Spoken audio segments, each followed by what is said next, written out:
সংক্ষেপে নারদ নারদ কে ছিলেন?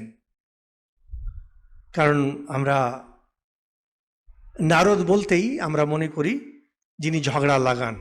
আমরা বাচ্চা বয়সে কোথায় শুনে নিয়েছিলাম যে কোথাও দুজন যদি ঝগড়া করে তাহলে নখ ঠোকাঠুকি যদি করে এরকম করে নারদ জয় নারদ জয় নারদ, তোদের ঝগড়া আরো বাড়ে। তো আমরা এরকম খুঁজে বেড়াতাম যে কে কে ঝগড়া করছে। গীতাতে ভগবান বলছেন দেবর্ষি নাম চ নারদা, নারদকে এত উচ্চ দিচ্ছেন। ঋষি যখন হন প্রথম হয় রাজর্ষি, ব্রহ্মর্ষি, দেবর্ষি। রাজাদের মধ্যে ঋষি, ব্রাহ্মণদের মধ্যে আর দেবতাদের মধ্যে নারদকে দেবতাদের মধ্যে শ্রেষ্ঠতম ঋষি বলা হয়। এখন যদি পুরাণ যদি পড়া হয়, যেখানে পুরাণ খুললেন দেখবেন যে নারদ সব জায়গায় আছেন। সে মনে হয় নারদ যদি না ঢোকে তাহলে কাহিনীটা কখনোই পূর্ণ হবে না। নারদকে ঢুকতেই হবে কোনো না কোনোভাবে। আর বিশেষ করে দেখা যায় যেখানে একটু শান্তি রয়েছে, সব ভালো চলছে, সেখানে উনি ঢুকে একটা অশান্তি লাগিয়ে দেবেন। যার জন্য নারদের একটা নামই হচ্ছে কলহপ্রিয়। উনি যেন ঝগড়া লাগাতে থাকেন। এইটা হলো আমাদের যে জনগণের মধ্যে এই ভাব নারদকে নিয়ে। কিন্তু যদি নারদ শব্দ দিয়ে যদি খোঁজাখুঁজি করেন আপনি চারিদিকে, ঋগ্বেদেই নারদের নাম আসে। ঋগ্বেদে আসে, অথর্ববেদে, সেখানে বলেন একজন ঋষি, একজন বড় ঋষির নাম নারদ। তার সঙ্গে বেদের একটি অংশ হয় ব্রাহ্মণ। যখন আমরা বেদ করব তখন আরও বিস্তারে আলোচনা করব ব্রাহ্মণ জিনিসটা কি। তো এইত্রেয়া ব্রাহ্মণ আছে একটি বই, সেখানেও নারদের কথা। এগুলো খুব পুরনো বই, মানে নারদের নামের যে পরম্পরা খুব পুরনো ঋষি রূপে। এখন কিছু কিছু পুরাণে বর্ণনা আছে নারদের 7টি জন্মের কথা বলছেন, বিভিন্ন আলাদা আলাদা। তার মধ্যে একটা যেমন হলো, বলছেন যে তিনি ব্রহ্মার জঙ্ঘা থেকে জন্ম নিয়েছিলেন। ব্রহ্মা যখন প্রথম সৃষ্টি করেন, প্রথমে 4 জন কুমার, সনক, সনন্দন, সনাতন, সনত কুমার, এনারা ত্যাগ বৈরাগ্যে এমন প্রতিষ্ঠিত তারা বেরিয়ে চলে গেলেন। তো বলছেন নারদ যখন জন্ম নিল, নারদ বলল আমি সংসার করব না। তো ব্রহ্মা প্রচণ্ড রেগে গেলেন, অভিশাপ দিয়ে দিলেন যে তুমি আর ঋষি থাকবে না, তুমি গন্ধর্ব লোকে চলে যাও। গন্ধর্ব অনেক নিচে, দেবতাদের থেকেও নিচে। তো একদিকে নারদ প্রজাপতি, কারণ ব্রহ্মার মন থেকে জন্ম, কিন্তু অন্যদিকে অভিশপ্ত হয়ে গেলেন গন্ধর্ব। এইটা হচ্ছে যেটা ঠিক ঠিক শেখার মতো। নারদ কোনো বিষাদ নেই, খুব খুশি। গন্ধর্ব লোকে গিয়ে উনি গান বাজনা শিখতে শুরু করলেন। গন্ধর্বরা গান বাজনা খুব ভালো পারে, সেখানে তিনি বীণা আদি বাজাতে শিখলেন, যেটা সিনেমা আদিতে কাহিনীতে দেখবেন যে নারদ বীণা নিয়ে চলে এসেছেন। আর সেখানে উনি নাচও শিখতে শুরু করে দিলেন। নারদ গান বাজনা শিখে নিলেন, দিয়ে গান বাজনা তিনি ওটাকে পৃথ্বী লোকে এসে সবার মধ্যে জনপ্রিয় করে দিলেন। তো বলে যে সারে গামা পাধা নিস যেটা আছে, এটা নারদ নাকি গন্ধর্ব লোক থেকে এনে পৃথ্বী লোকে এটাকে করেছেন।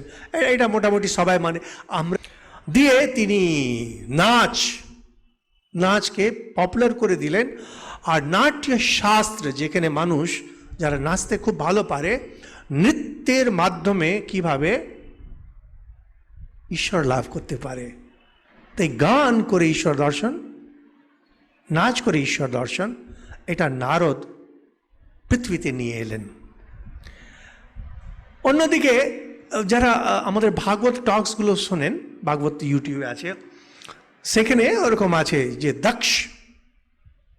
দক্ষ প্রজাপতি ওর নাম আসে। তো দক্ষ প্রজাপতি একবার কিভাবে ওর যে ছেলেগুলো ছিল তাকে নারদ তাঁতিয়ে বললেন যে সংসারে কিছু নেই, যাও সন্ন্যাসী হয়ে যাও। তো দক্ষ প্রজাপতি, তিনিও প্রজাপতি, ব্রহ্মার মন থেকে জন্ম, সে রেগে গিয়ে নারদকে অভিশাপ দিলেন যে তুমি নিজে তোমার এরকম সেই অবস্থা বাকিদের তুমি বাড়ি নষ্ট করছো। সংসার জিনিসটা সাংঘাতিক জিনিস, ব্রহ্মাও ছাড়ছে না, দক্ষও ছাড়ছে না, কেউই ছাড়ছে না। তো বলছেন যে অভিশাপ দিচ্ছি, তুমি কোনোদিন কোথাও স্থির থাকতে পারবে না। তো নারদ সঙ্গে সঙ্গে বলেন খুব ভালো। সেদিকে তিনি ওই ইন্টারস্টেলার ট্রটার হয়ে গেছেন। এখন একটা শব্দ আছে না, গ্লোব ট্রটার, এই আজকে ভারতে কালকে আমেরিকায়। তো সেই দিন থেকে এই প্রথম হলেন নারদ মুনি, যিনি ইন্টারস্টেলার, যত রকমের গ্যালাক্সি হতে পারে, যত লোক হতে পারে, নারদ কোথাও স্থির থাকতে পারেন না। ওনাকে আমরা ছান্দক উপনিষদেও পাই নারদ বলে। এখন একই নারদ না আলাদা নারদ আমরা জানি না, কারণ আলাদা আছে বর্ণনা। তো সনত কুমার, যিনি আমাদের ব্রহ্মার মানস পুত্র, তার কাছে নারদ গিয়ে বলছেন যে ধর্মের ব্যাপারে কিছু বলুন। খুব নাম করা বলেছিলেন যে দেখো, আত্মাই সব, আত্মা ওপরে, আত্মা নিচে, আত্মা ডান দিকে, আত্মা বাঁদিকে। যাদের এই জ্ঞান হয়ে যায় তারা জগতের মালিক হয়ে যায়। যাদের এই বোধ আসে না, এই জ্ঞান আসে না, তাকে অপরের চাকরি করতে হয়।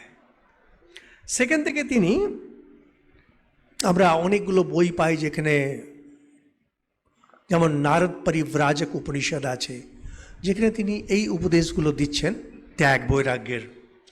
তো এইসব করে করে নারদ হয়ে গেলেন শিক্ষক, কারণ বিভিন্ন শিক্ষকের কাছ থেকে পেয়েছেন, গান বাজনা আছে। তো বলছেন নারদ শিক্ষক রূপে কিভাবে এলেন। তো বলছেন যে নারদ শব্দ নার থেকে আসে। আর নার মানে হয় যে যে জ্ঞান মানুষকে নিয়ে, নর থেকে নারের একটা শব্দ জল হয়, এখানে শব্দর অর্থ হয় মানুষের জ্ঞান। আর যিনি দেন, নারদ হচ্ছেন যিনি মানব জাতিকে জ্ঞান দিয়েছেন, উপদেশ দিয়েছেন। তো যে এরকম দেখি নারদের অনেকগুলো জন্ম। তার মধ্যে একবার হচ্ছে যে নারদ একবার কি অভিশাপে পড়ে পোকামাকড় হয়ে গেছে। তো সেখানে রাজা যাচ্ছে, তার ওর গাড়ি যাচ্ছে, সেটাকে দেখে পালাচ্ছে। তখন ও হাসছে। নারদ বলছেন, রাজা, যেমন তোমার শরীর প্রিয়, তেমনি আমার শরীর আমার কাছে প্রিয়। আমি এই যে পালাচ্ছি পোকা হয়েও, এটাই স্বাভাবিক। তখন রাজার চিত হলো, যারে তো সাধারণ লোক না। অন্যদিকে দুর্বাসা মুনি, তার বিরাট অহংকার, তার প্রচুর জ্ঞান, ভেতরে ভক্তি নেই।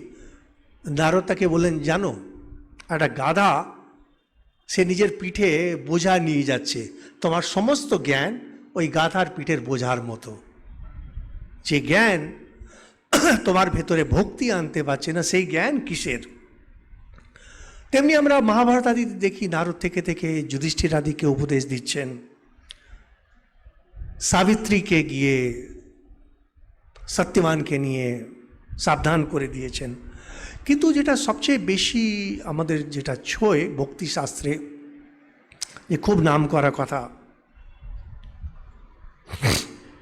যে ভাগবত যারা পড়েছেন প্রথমের দিকেই আসে ব্যাসদেব বেদের বিভাজন করেছেন,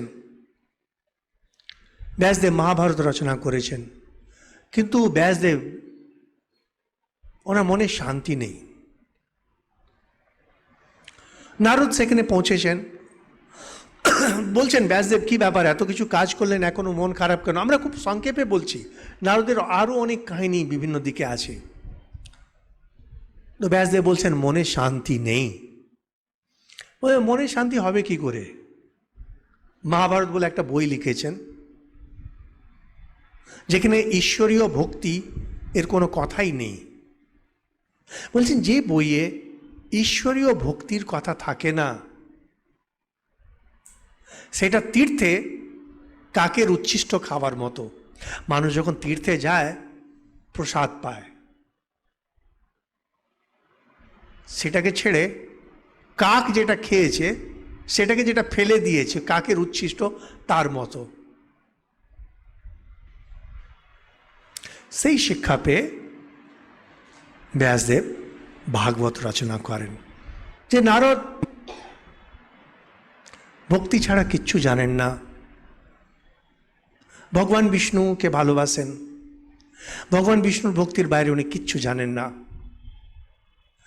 ভগবান বিষ্ণুকে তিনি গিয়ে একদিন খুব গর্ব করে বলছেন, ভগবান জানেন, আমি ইন্দ্রের কাছে আহল্যার সৌন্দর্যের এত বর্ণনা করলাম যে ইন্দ্র অহল্যার সঙ্গে লম্পট কর্মে নেমে গেল।